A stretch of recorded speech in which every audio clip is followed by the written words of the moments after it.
Deus nos abençoe em nome de Jesus. Muito bom ver você aqui, tá?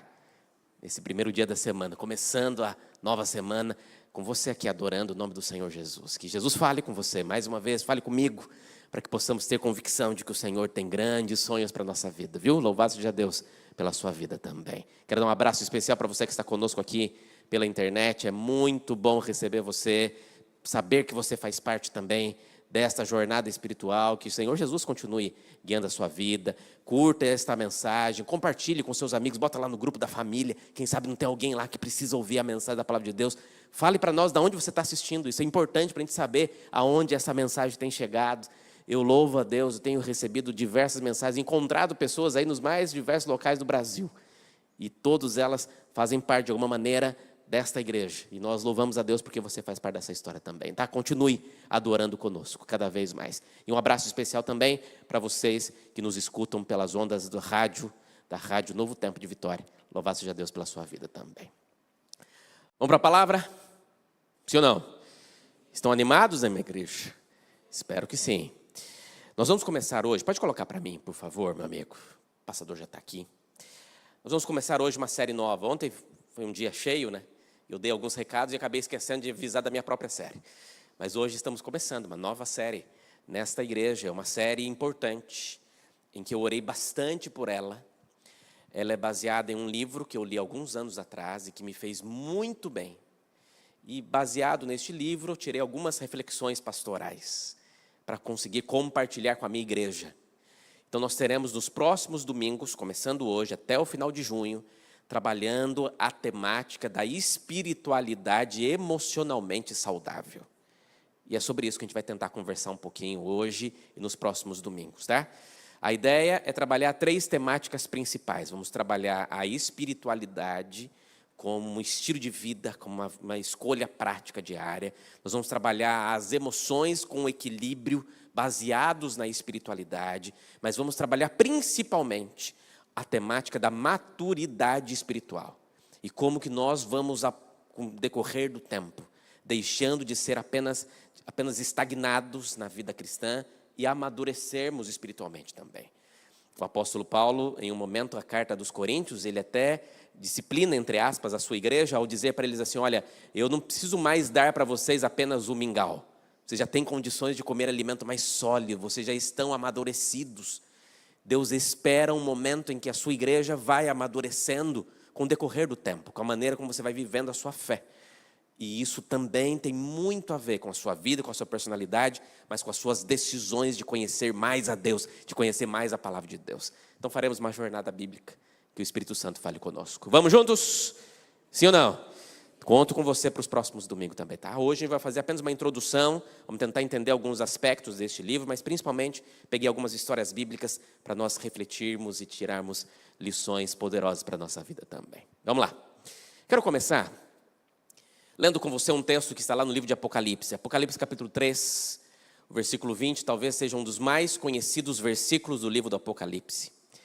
E este capítulo tem uma advertência, uma mensagem que nós usamos como uma mensagem de esperança para nós. Mas além de ser uma mensagem de esperança, também precisa ser entendida dentro do seu contexto principal. E o contexto principal deste texto não é só esperança, é um contexto também de advertência. Para quem que está sendo escrito este texto? Apocalipse capítulo 3, versículo 20, está dentro da estrutura da carta que Jesus apresenta às igrejas. Aqui, especificamente, Jesus está falando para qual igreja? Qual igreja? Laodiceia, a última igreja ali do livro do Apocalipse, correto? Qual o recado que Jesus dá para esta igreja? Ele faz alguns conselhos, mas me permita chamar a sua atenção para este texto. O texto diz assim, eis que estou à porta e bato. Se alguém ouvir a minha voz e abrir a porta, entrarei em sua casa, cearei com ele e ele comigo. Vamos analisar esse texto aqui. Olha para mim um pouquinho. Esse texto é bom ou ruim? Bom ou ruim? Ótimo, né? É Jesus dizendo para mim, eis que estou à porta e bato. Esse texto é ótimo quando eu uso esse texto no estudo bíblico. Esse texto é ótimo quando eu uso esse texto para falar para alguém que ainda está conhecendo a Deus. Mas esse texto é um desafio quando eu entendo que Jesus está dizendo este texto para uma igreja. E para qual igreja que ele está dizendo? Para Laodiceia, para a igreja que nós representamos hoje. Deus está dizendo esse texto para crente hoje.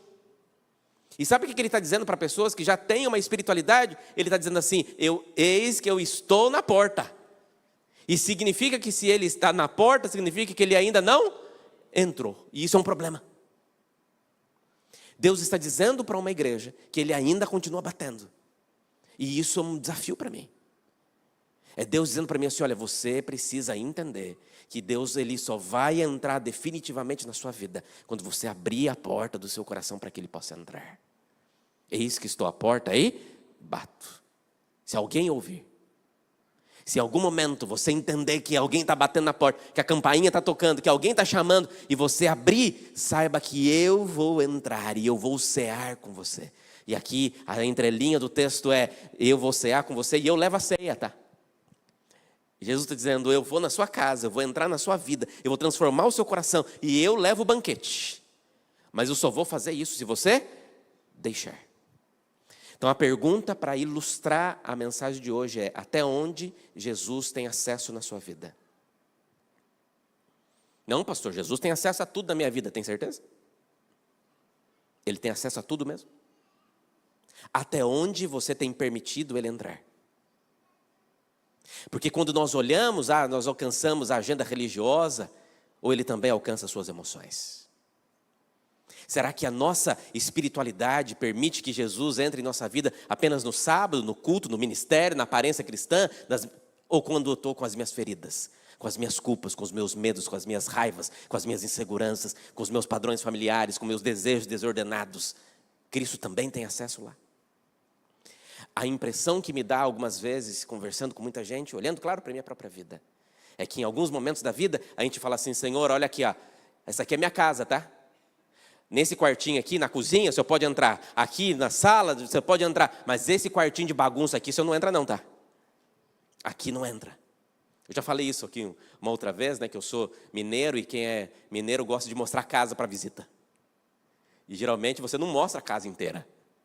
Sempre tem um quartinho que você deixa. Porque é aquele quartinho que guarda tanta coisa. É aquele cantinho que está lá, aquela vassoura que você nunca mais usou. Mas um dia vai usar, né?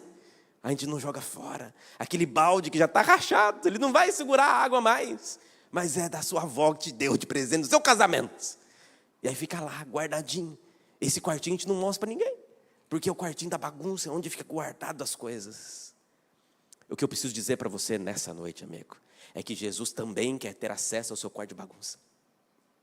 Jesus também quer entrar aonde você não quer mostrar, sabe? Jesus também quer botar em ordem aonde você não quer que as coisas às vezes nem sejam mostradas. Em feridas que parece que só de você não lembrar delas, elas já estão curadas, mas elas não estão. Elas ainda estão abertas e estão sangrando. E que talvez a maneira que você conseguiu encontrar para não sofrer tanto mais é esquecer delas. Só que ela está lá. E aí sabe o que acontece? Com uma ferida que ainda está aberta, e ela vai sangrando, ela vai dando essa hemorragia, e essa hemorragia pode matar você. Porque se você não colocar algo para segurar, para estancar esse sangue, essa hemorragia vai te consumir. Jesus quer ter acesso a tudo na sua vida. E quando ele diz tudo, é tudo mesmo. E tudo é tudo, tudo, depois de tudo não tem nada. A minha pergunta é: até onde Jesus tem acesso na minha vida? Vamos falar sobre isso. Para isso, quero te convidar a abrir a sua Bíblia no livro de João, capítulo 4. E você conhece bem essa história, mas eu não poderia deixar de citar essa história para nós nesta noite. João, capítulo 4.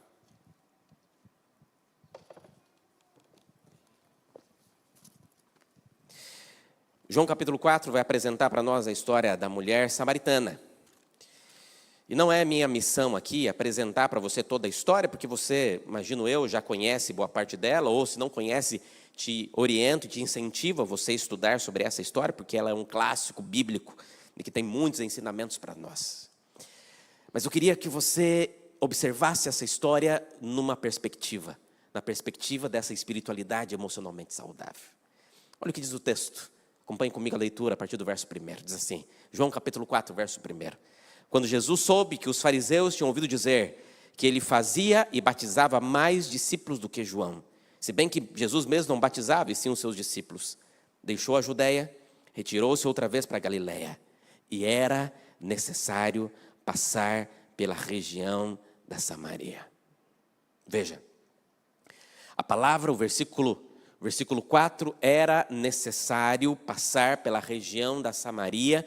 Na verdade, ela não está exemplificada, relacionada apenas à questão geográfica. Porque geograficamente não era necessário passar pela Samaria. Poderia passar pela Samaria, mas não necessariamente precisava passar por lá. Porque para chegar na Galiléia, eu já expliquei isso algumas vezes, você poderia passar pela Samaria, era o caminho mais curto, mas tinha que pisar pela terra dos samaritanos. Mas tinha um caminho muito mais longo, com uma estrada que todo mundo preferia fazer, que rodeava ali o Rio Jordão, para não precisar passar pelaquela terra. Na verdade, quando os discípulos saem de Jerusalém, os discípulos começam a sua jornada em direção à Galiléia, eles dão seta para pegar o caminho que não passava em Samaria. E Jesus dá seta para pegar o caminho que vai para Samaria. E os discípulos ali falando assim, olha, Senhor, o Senhor está pegando, o GPS falou que vai recalcular a rota aqui, viu? Essa região não é para a gente. Mas Jesus fez questão, o texto diz, era necessário que ele passasse por lá. Por quê? Não era necessário. Não era pelo padrão geográfico. Mas era necessário porque em Samaria tinha alguém que Jesus muda a rota para encontrar.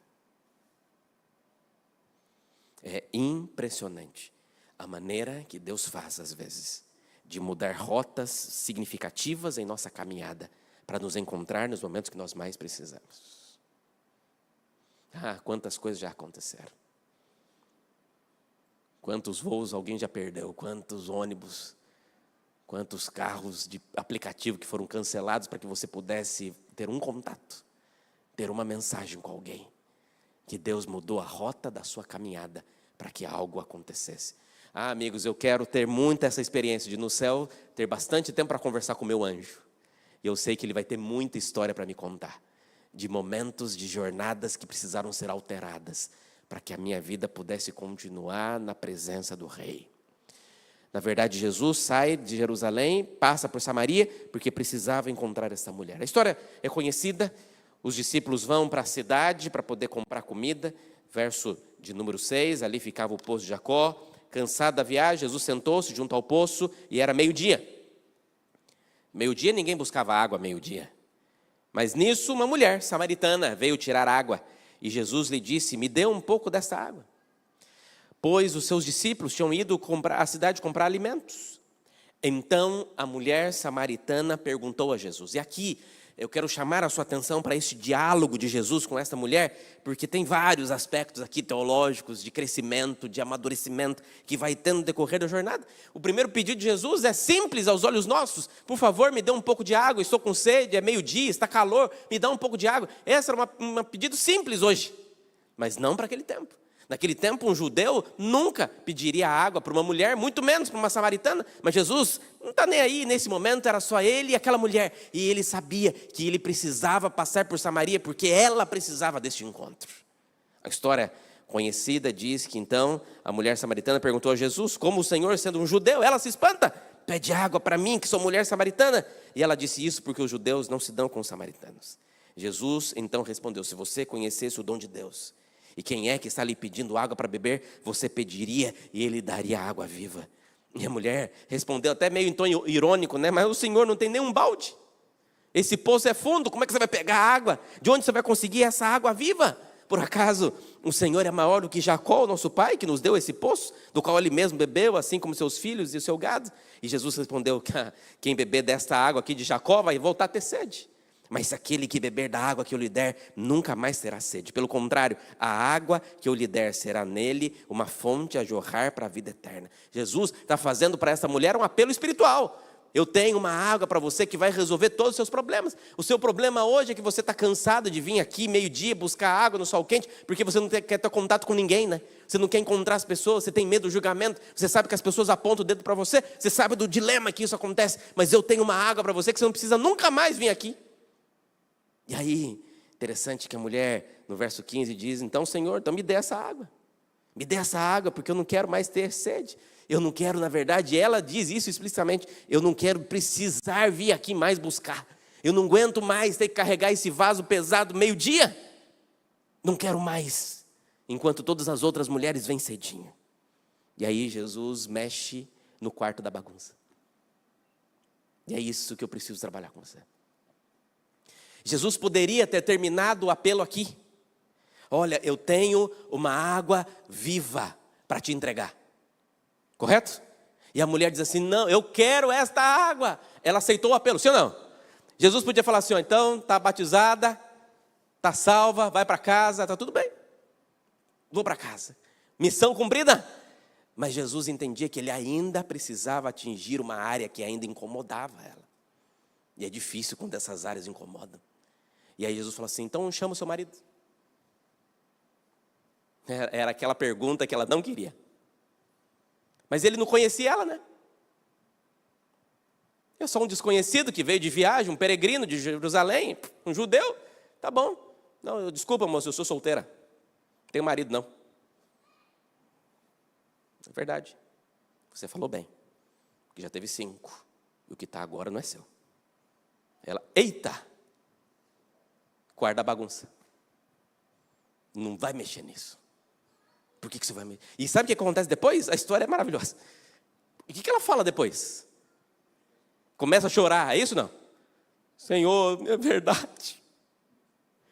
Eu estou errada mesmo. É isso que ela faz? O que ela faz?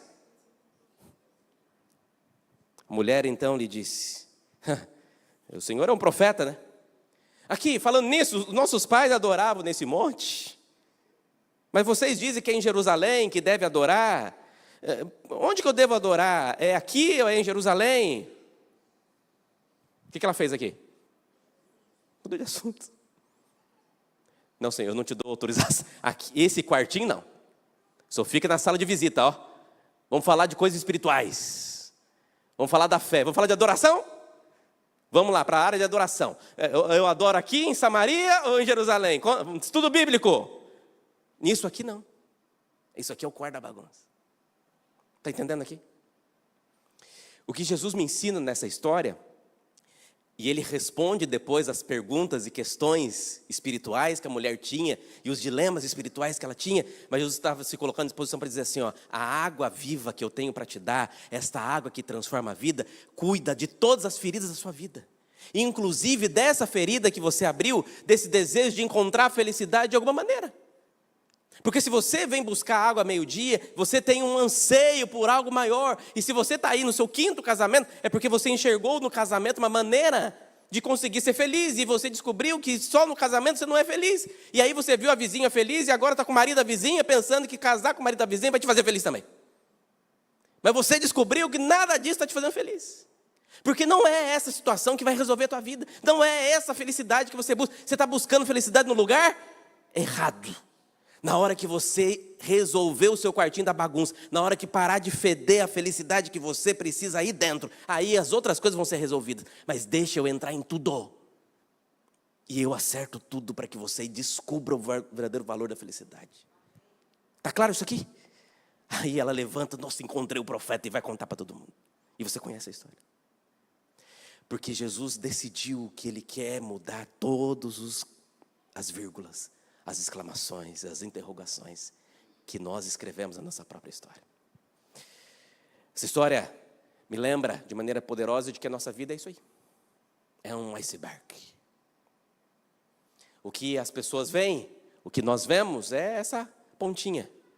10%, 5%. Aqui, nessa pontinha, tem os nossos comportamentos cristãos, a nossa religiosidade, o nosso terno novo, a nossa gravata de marca, o nosso sapato bem lustrado, a Bíblia que nós compramos, 5 versões diferentes, tem a NVI, NAA, NVT, N linguagem de hoje, em hebraico, em grego, em essa pontinha é a lição da escola sabatina, bem marcada, é a boa aparência, é o carro novo, limpo, que você lava toda semana. Tudo isso aqui é o que nós podemos ver, é o que a gente observa, o que a gente quer mostrar. É a sala que está arrumadinha, que você pode chegar a hora que for, ela vai ter um paninho passado, o armário não vai estar empoeirado, você passou um paninho ali. É a parte que dá para mostrar. Mas o iceberg, amigos, é 10% a ponta. Os outros 90% está lá para baixo. E lá para baixo tem um monte de coisa, tudo desarrumada. Tudo precisando acertar ali, está um monte de mágoa, um monte de ferida, um monte de trauma, um monte de situação, que outras pessoas fizeram em nós às vezes, que outras pessoas acabaram, nós sofremos dilemas que nós mesmos não construímos. E aí, nós tentamos mostrar nessa aparência, uma felicidade, uma aparência, uma situação de um crente, mas que ainda lá no fundo precisa que muitas feridas sejam curadas, que muitas dores sejam cessadas, que muitas lágrimas sejam secadas. E sabe o que Jesus mandou dizer para você hoje? Que Ele gosta das suas aparências também. Ele quer ver a sua família bem ordenada, quer ver você bem, quer ver você com um sorriso nos olhos, no rosto. Mas Deus também quer mexer onde nem você quer. Porque Ele sabe que em algum momento essa ferida pode voltar. Você entende isso?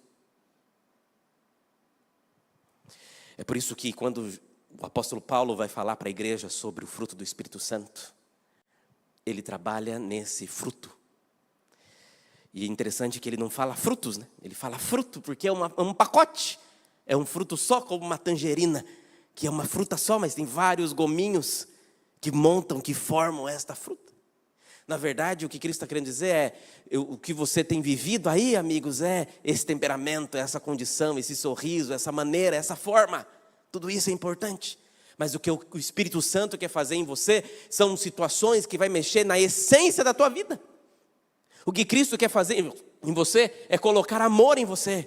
E quando Ele colocar o amor de Deus em você, o amor ágape de Deus em você, a sua maneira de tratar os seus filhos vai mudar, porque o amor não é seu, é dele. Quando Ele colocar a alegria do Espírito Santo em você, a sua maneira de tratar o seu vizinho vai mudar, porque você vai estar sorrindo, você vai estar feliz, você tem a alegria da salvação. Quando Ele colocar ali a bondade em você, você não vai fazer as coisas só para que as pessoas saibam que você é bom. Você vai fazer as coisas porque Deus colocou uma bondade que é dele em você. Até quando você não quer fazer, você vai ter que fazer. Porque Ele mudou a essência. É o iceberg de novo lá. O comportamento está lá em cima. Mas o que Cristo quer mudar é o que faz essa parte de baixo precisar ser construída e organizada na sua caminhada toda. E é por isso que eu preciso poderosamente trabalhar com você alguns diagnósticos que podem de alguma maneira demonstrar essa espiritualidade emocionalmente frágil, que precisa ser trabalhada e construída em nossa caminhada. Eu separei o livro que eu mencionei, tem vários, mas eu separei aqui os mais importantes e gostaria de compartilhar alguns deles com vocês. Primeiro, espero que você entenda, meu objetivo aqui, amigos, é como um pastor que ora por você e clama todos os dias pela minha igreja e por mim também. É tentar, através desse estudo durante essa série, mostrar o quanto Deus está ansiando que você sofra menos. Que você pare de chorar tanto por dentro. Porque você ainda não conseguiu mudar uma coisa que você ainda não conseguiu encarar. Você só vai mudar aquilo que você conseguir encarar. E você vai precisar disso. Então, quais são alguns desses diagnósticos, quais são alguns desses sintomas que possam mostrar essa espiritualidade emocionalmente frágil? Separei algumas para a gente. Primeiro, é quando nós tentamos, muitas vezes, vamos voltar lá, usar Deus para fugir de Deus. Pastor, é possível fazer isso? Como? E tem muitas pessoas que em nome de Deus fogem de Deus. Muitas vezes criamos um monte de atividades espirituais para Deus, muita oração, muita Bíblia, muito culto, muito serviço, muito ministério, muita coisa que são importantes. Igreja, entenda, tudo isso é importante, sim ou não? Muito! Mas que precisa estar colocado no jeito certo. Porque muitas vezes nós enchemos a nossa agenda de coisas para Deus, mas o nosso coração está longe dele.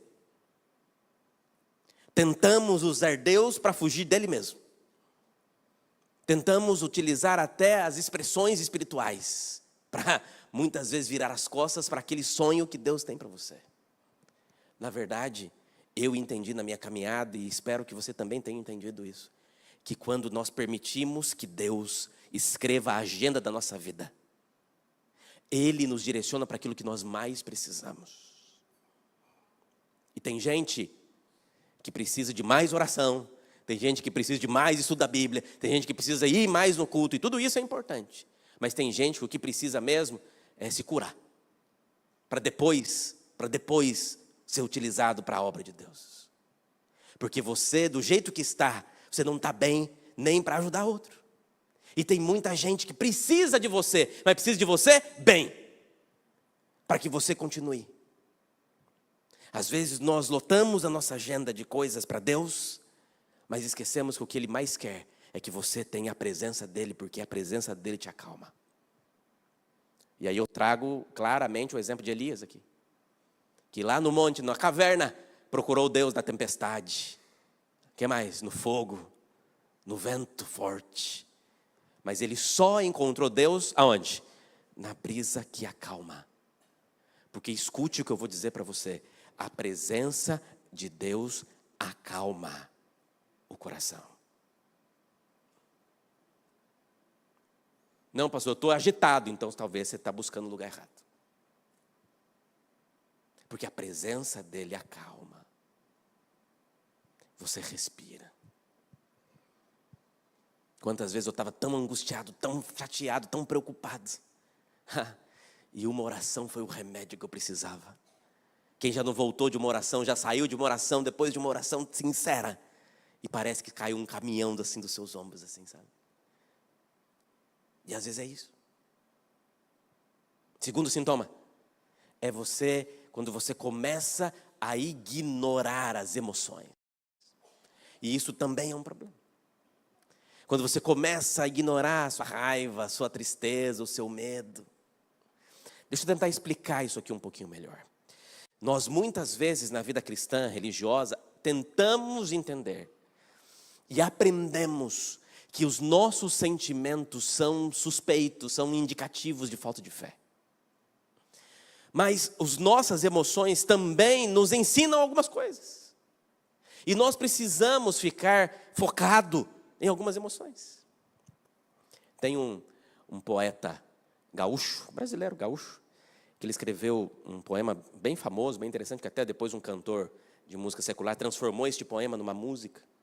E ele tem uma frase deste poema que ele diz assim, que se você ficar triste, que seja por um dia, que não seja pelo ano inteiro. E na verdade é isso que Deus está querendo dizer aqui. Que você pode ficar triste, e vai ter dia que você vai estar triste mesmo. Vai ter dia em que você vai acordar e que não vai estar bem, que o céu vai estar cinza. Vai ter dia que você vai abrir a janela e a sua vontade é voltar para a cama e não sair de lá, de apagar a luz do quarto. E aquele dia você não vai estar bem. E está tudo bem. O grande problema é quando esse dia vira semana. O grande problema é quando essa semana vira mês. E o grande problema é quando esse mês vira ano. E essa tristeza que era de um dia virou tempos. Essa tristeza que era um sinal de que alguma coisa estava errada, de que alguma situação precisava ser mudada, começou a ser transformada em outros aspectos. Amigos, nós aprendemos que muitas vezes as nossas emoções são indicativos de falta de fé. Não, as nossas emoções são sinais de Deus de que você precisa estar alerta em alguns outros aspectos que precisam e podem ser tocados pelo Espírito Santo. Terceiro sinal é quando você começa a dividir demais a sua vida secular e a sua vida sagrada. Não, isso aqui eu não faço porque é sábado, mas amanhã eu faço. Tá, tem coisas que você não faz no sábado e no domingo você faz, ok. Mas tem coisas que você não devia fazer dia nenhum. Não é só porque é sábado. Você entende isso aqui, amigos? Tem coisas que Deus está mostrando para você que não é divisível na sua vida. Você não é cristão só quando está aqui. E eu sei que isso é óbvio, mas é aquela máxima, né, de que às vezes até o óbvio precisa ser dito, é que muitas vezes nós, e estou dizendo aqui para cristãos adventistas hoje, mas eu posso dizer isso para todo mundo que se diz cristão ou conhece a Deus de alguma maneira, mas para os adventistas, meus queridos irmãos e amigos, minhas ovelhas, que são adventistas no sétimo dia, você precisa lembrar que o seu adventismo não é só no sétimo dia, e que você continua como adventista nos demais dias da semana também. E de que a religião precisa, de alguma maneira, influenciar a maneira que você escolhe e você monta a agenda da sua segunda-feira. E que a sua religião, a sua fé, precisa dizer como que você organiza a sua agenda do meio da semana. De como que você vai tratar aquele seu funcionário que tem te dado trabalho. De como que você vai responder aquele seu chefe que você já não está aguentando mais. A sua fé precisa mudar a maneira que você trata e organiza outras áreas da sua vida. Porque a religião de um crente, ela não se limita ao que é, isso aqui é religioso. Isso aqui é secular. Não, isso aqui eu vou fazer um dia na semana, 2 dias na semana. Isso aqui eu faço no restante dos dias da semana. Não, quando você está dirigindo o seu carro, você continua crente. Quando você está ouvindo a sua música favorita, você continua crente. Quando você está comendo no seu restaurante favorito, você continua crente. Quando você está comprando a sua roupa, é crente. Você é de Jesus. E a sua fé influencia as decisões em todas as áreas. Quarto sintoma é quando você faz para Deus em vez de estar com Deus. E essa tem muita ligação com a primeira que eu falei antes, né? Mas é um pouquinho diferente ainda. Porque nós vivemos numa cultura ocidental que nós não podemos parar. Nós temos que estar ativo o tempo todo. E que a gente se culpa porque quando a gente está um dia tranquilo. Quando a gente tira um dia para a gente. Você se culpa porque eu tenho que fazer alguma coisa. Eu não posso parar nunca, eu tenho que estar ativo. Porque o que as pessoas vão dizer? Eu lembro que quando eu era pastor no internato, minha esposa lembra bem dessa cena, a gente morava numa casa dentro do colégio, né? Eu morava dentro do colégio. E eu era um dos únicos funcionários, entre aspas, daquele colégio que tinha folga na segunda-feira, porque todos os pastores trabalham no final de semana e os funcionários descansavam no final de semana. E aí a gente tinha vindo pregar aqui no Espírito Santo. E eu preguei um sermão, eu lembro que no sermão eu contei a história da rede, né, da rede, que eu dormi na rede, lembra daquela história? E aí no final do sermão, os irmãos, no final da semana de oração, os irmãos me deram uma rede de presente. Para eu não esquecer da gente, pastor. Acho que foi Guarapari ou Vila Velha. Nossa, voltei para Fá de Minas, era pastor em Fá de Minas, feliz da vida com a minha rede. E aí tinha uma rede ali na entrada da minha casa, botei a redinha lá. Segunda-feira de manhã, peguei meu livro favorito, deitei na minha redinha. A primeira pessoa que passou falou: ei, pastor, vidão, hein? Pai, guardei a rede no mesmo dia. Nunca mais botei a rede lá. Porque o que as pessoas vão pensar? O pastor está descansando. Amigos, entenda. Nós temos que entender que tem momento que tem que estar ativo, mas descansar também é um mandamento de Deus. Tudo faz parte. Tudo está nas suas atividades. E sabe, muitas vezes trabalhar para Deus, em uma profunda vida interior com Ele, acaba transformando nosso serviço numa busca por aprovação, por sucesso humano. E que muitas vezes não é talvez o motivo correto. Espiritualizar o conflito é muitas vezes levar tudo, achar tudo que é espiritual só. Tudo é obra do inimigo da minha vida. Sim, o inimigo quer afetar a nossa vida sempre mesmo. Mas tem coisa, amigo, que não é o inimigo não, tá? Tem coisa que ele fala: não, isso aí não é culpa minha não. Isso aí foi você mesmo. Você mesmo. E você para de mentir, para de fofocar. Porque muitas vezes nós usamos algumas artimanhas, até para que os conflitos que surgem sejam espiritualizados. Amigos, o que eu quero tentar mostrar para a minha igreja hoje, acho que não está indo aí, pode passar para mim, por favor. Isso. O que eu quero mostrar para você hoje é que nós precisamos aprender em muitos aspectos. Antes das 3 lições, me permita ler apenas o último texto. Mateus 14, versículo 13. Escute comigo essa história. Mateus 14, versículo 13. Mateus 14, versículo 13, diz assim. Mateus 14 fala sobre a morte de João Batista. Você lembra que João Batista era um primo de Jesus e alguém que foi enviado por Deus para poder preparar o caminho para que Jesus pudesse vir. Interessante que aqui a cena mostra que João Batista morreu por causa de uma mágoa, por causa de um sentimento negativo que existia ali em Herodias, que pede, graças a uma dança de Salomé, para que a cabeça de João Batista fosse trazida numa bandeja.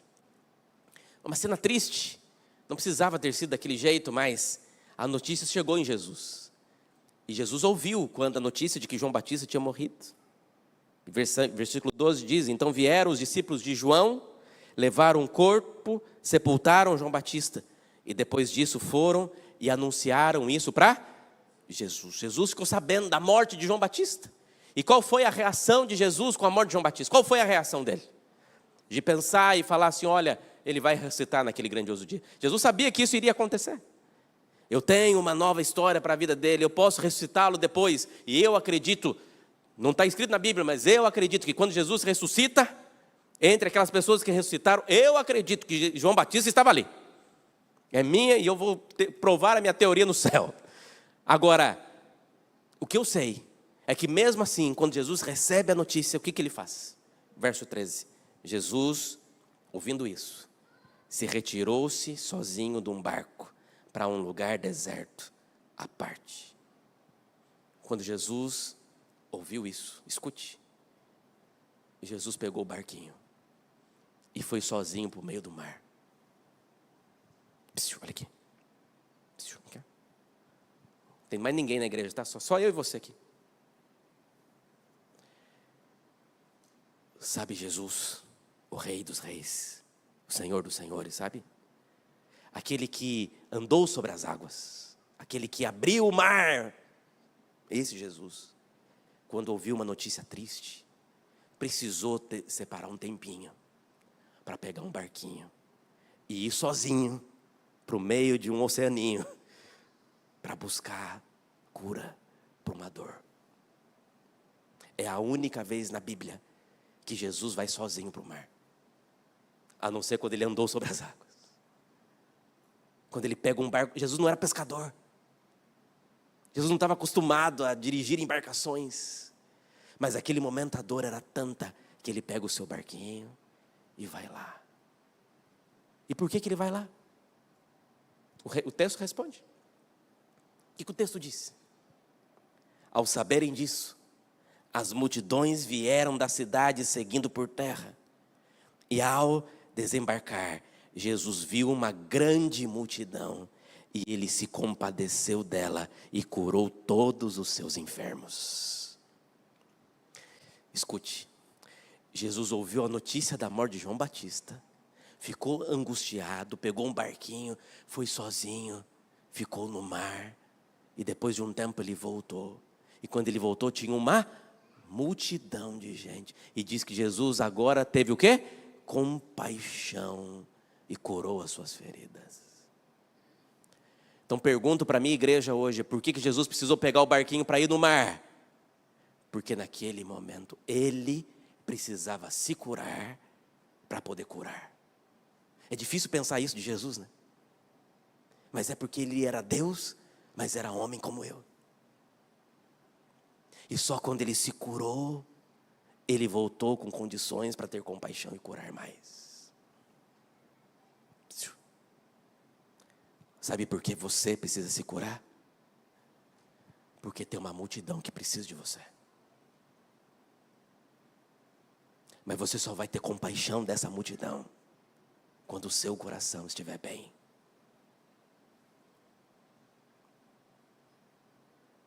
Eu acho que ali naquele barquinho Jesus chorou. Jesus abriu o seu coração a Deus. Perguntou para ele, Senhor, por que teve que ser assim? Por que eu não agi na hora que eu precisava?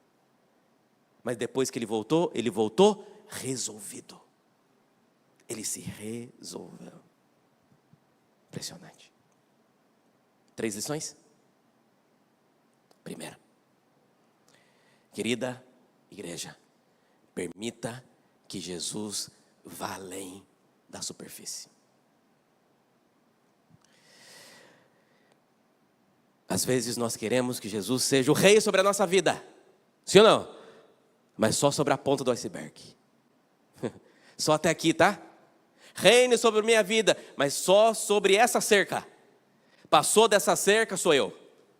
Passou disso aqui, é o meu jeito. Passou disso aqui, é da minha maneira.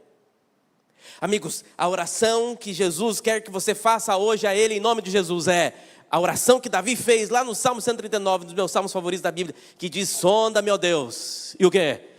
Conhece o meu coração, prova-me, conhece os meus pensamentos, e vê se há em mim algum caminho mau, e faça o quê? E me guia pelo caminho eterno. O salmista diz assim: Senhor, olha para mim, sonda o meu coração, vê as feridas,